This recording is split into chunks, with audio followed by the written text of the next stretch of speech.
Hello, nuts and nerds, and welcome back to A Squirrel Plays. Today we're going to be talking about, well, actually we're going to be having a bit of an awkward conversation today because I'm finally getting around to talking about the magical land of Yeld. If you saw my plans for 2025 video, you might remember I said me and the Avenue Studios crew were scheduled to play this with the authors, but then some weird things happened and everything fell through. And that I would be eventually making a video on it one way or the other. I sat on it for quite a while because one, I didn't really want to make this video, but as we get into it, you'll probably see why it's needed. And two, I had some digging to do as well as a bit of research, which you will soon see. We'll probably be a little light on the humor today, all things considered, meaning Billy the Wizard and the saxophone squirrel will be taking the day off. So let's just go ahead and get into this thing.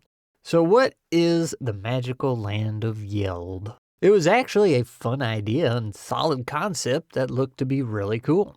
You're a group of children that have made their way to, you guessed it, the magical land of Yeld.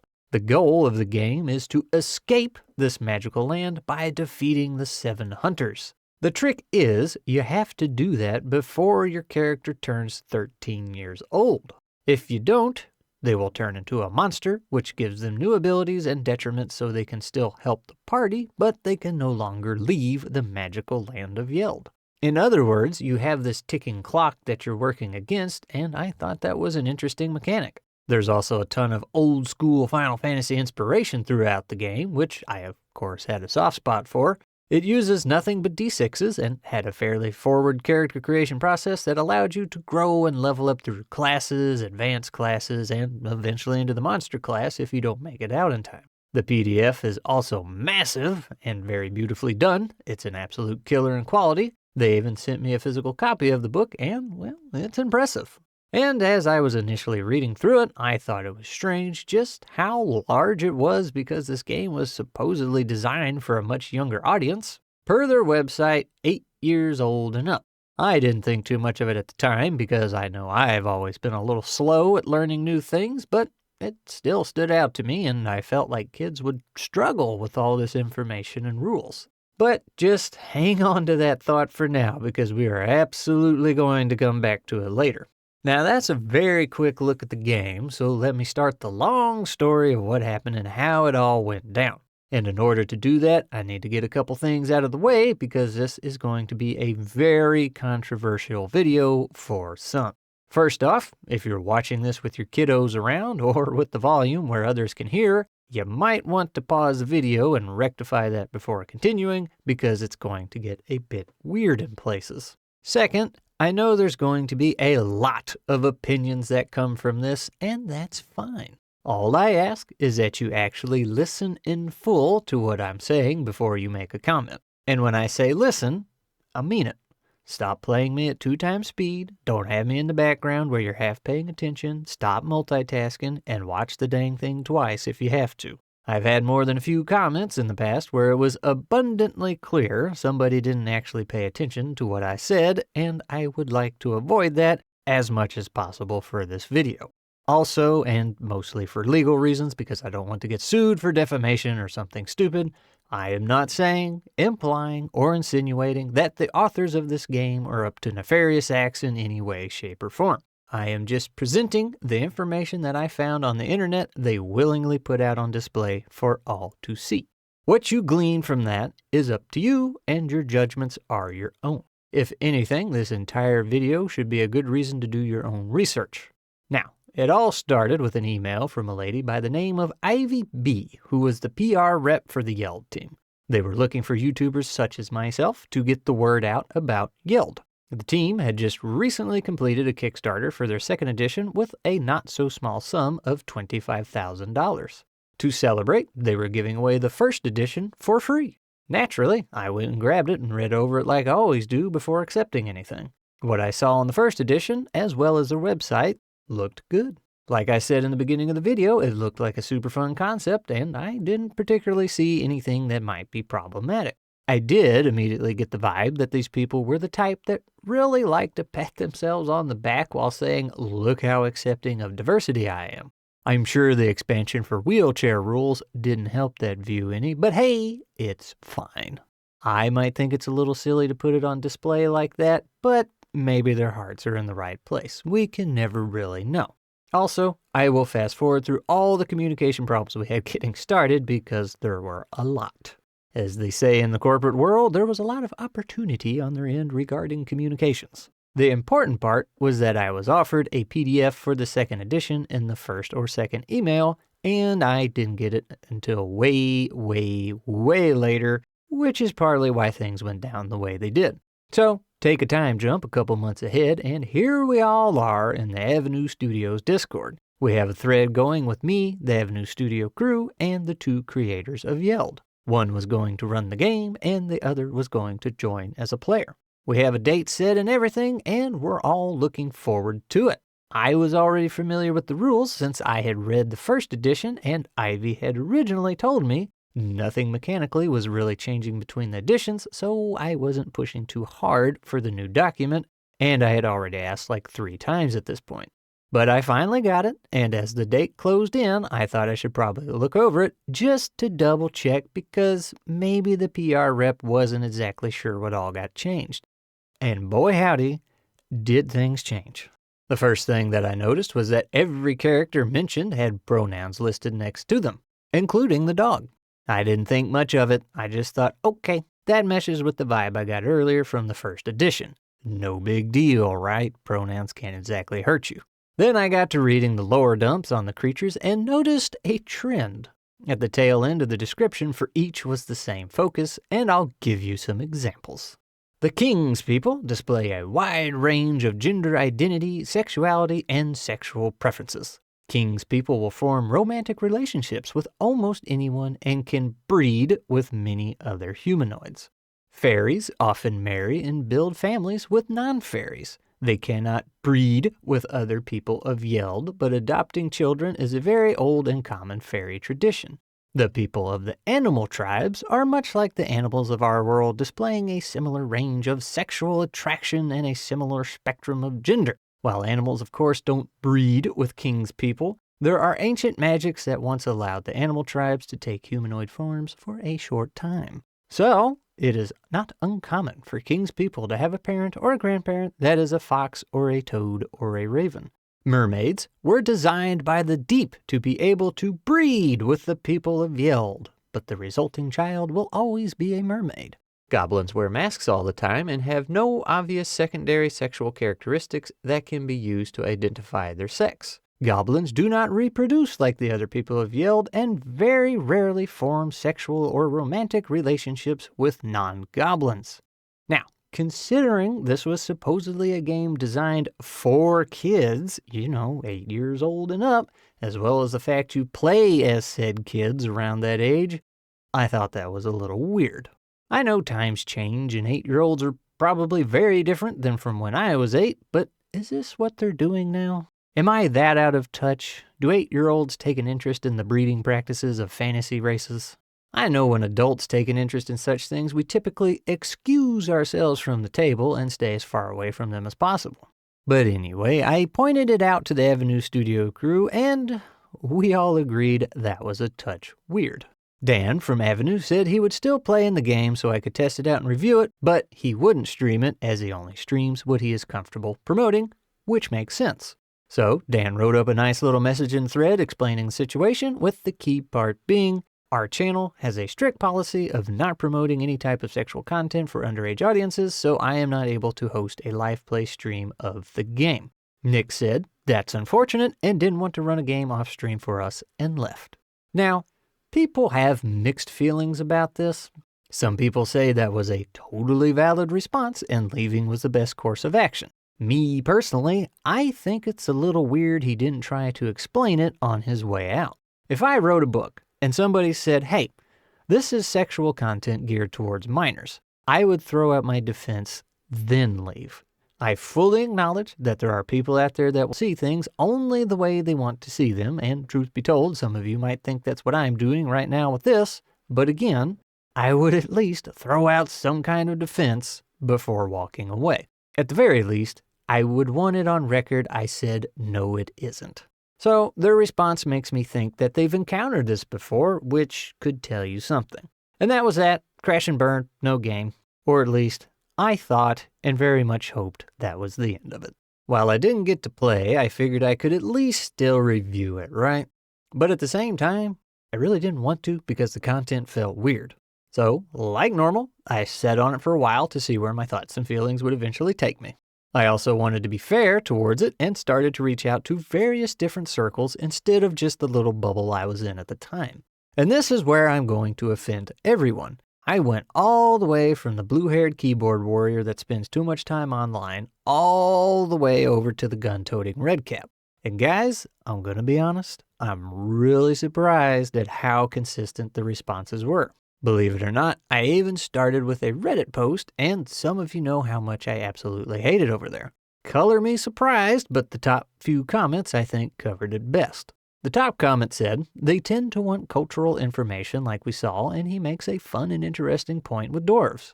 However, they agreed it was a touch weird, and a lot was unusually focused on sex specifically.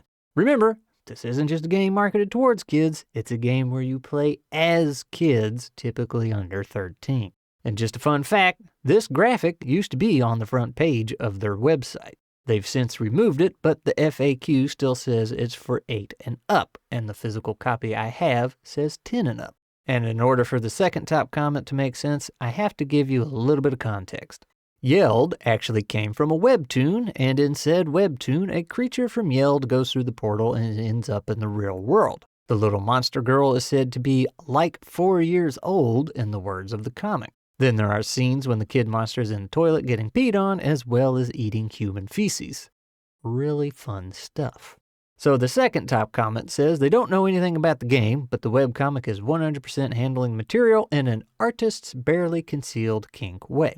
Third top comment says an adult, it's not necessary, but interesting. As a parent who games with their kid, it's peculiar. And then they make a really good point about how children are exposed to all kinds of violence and death to the point it's almost normalized, but yet when something is sexual, we all cringe at it. And that's a very fair and valid point because right here on page 34, it shows a kid slicing up a monster snake.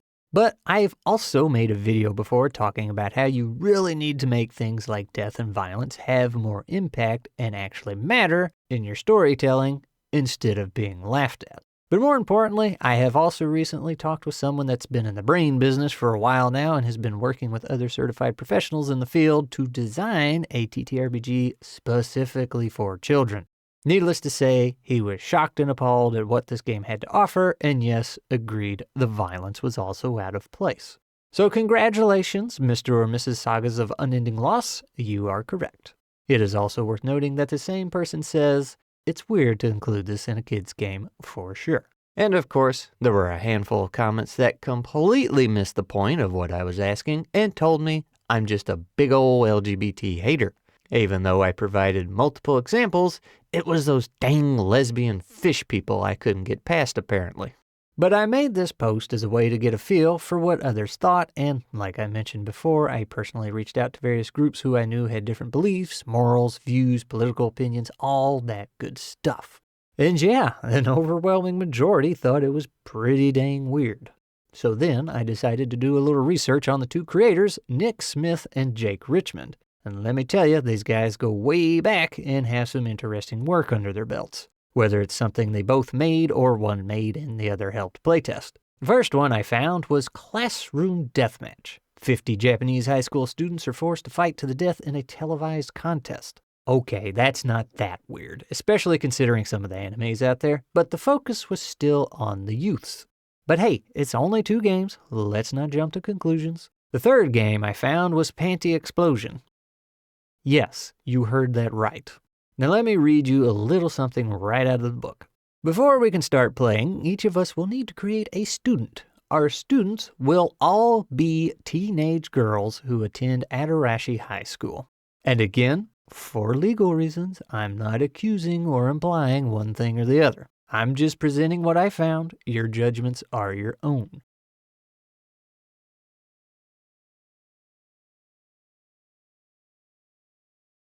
Then there was the Tulip Academy Society for Dangerous Gentlemen, which, look, I can admit, is an awesome name. But once again, it is about children per their own description, and said children are allowed to, and I quote, pursue their every interest and desire without any legal or parental authority to stand in their way with the unlimited resources that only the truly wealthy can muster. And one of their selling points on the drive-thru RPG page is epic romances.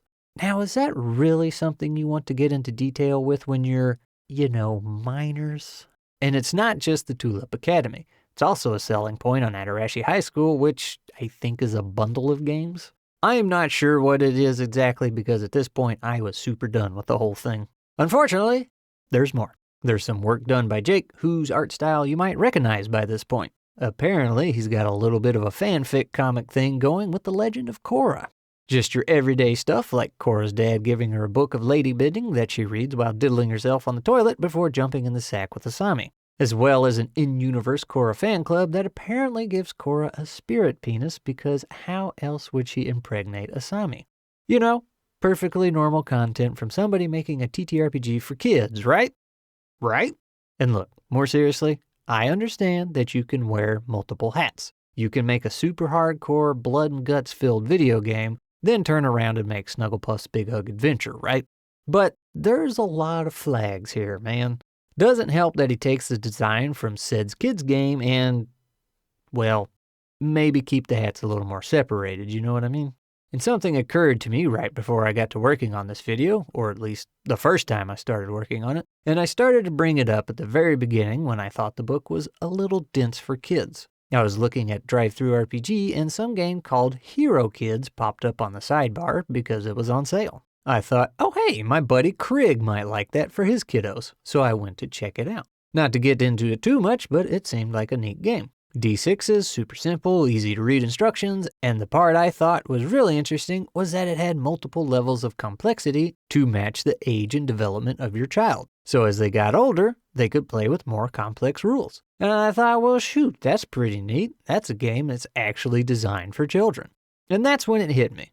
Who exactly is Yeld for? It says for children's 8 years old and up, but what 8, 9, or 10-year-old do you know ready for a book this dense? They even admit in one of the comments on their Kickstarter that it's a big book and overwhelming for both new players and vets like themselves. Never mind how it must feel for a child, which is, supposedly the target audience here. Compare Hero Kids literature to Yeld.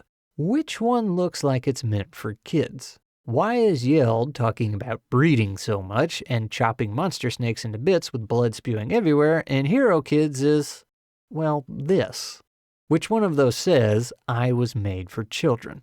It's a big shift from what they had in the first edition, that's for sure. And this might not mean anything because I don't do much on Kickstarter, but I did notice that their page for their second edition had a lot of removed comments. Apparently, when you withdraw your pledge, your comments and posts go away, which is awfully strange to me, but hey, that's a Kickstarter thing, not them. What I'm pointing out is that I've not seen this happen before. I'm sure people remove pledges all the time, but I hadn't seen it until this one, and considering the changes they made, I can't help but wonder if it's related. Might be a bit of a stretch, but it's just one more thing to throw in the pile. But anyway, there you go. That's what happened. That's what I found. Do with this information what you will, because I'm washing my hands of it.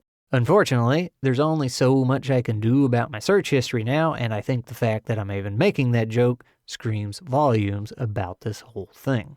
I avoided this video all year for a reason, but several parents that I talked to made mention that they would have really appreciated finding this video had they been considering buying this game.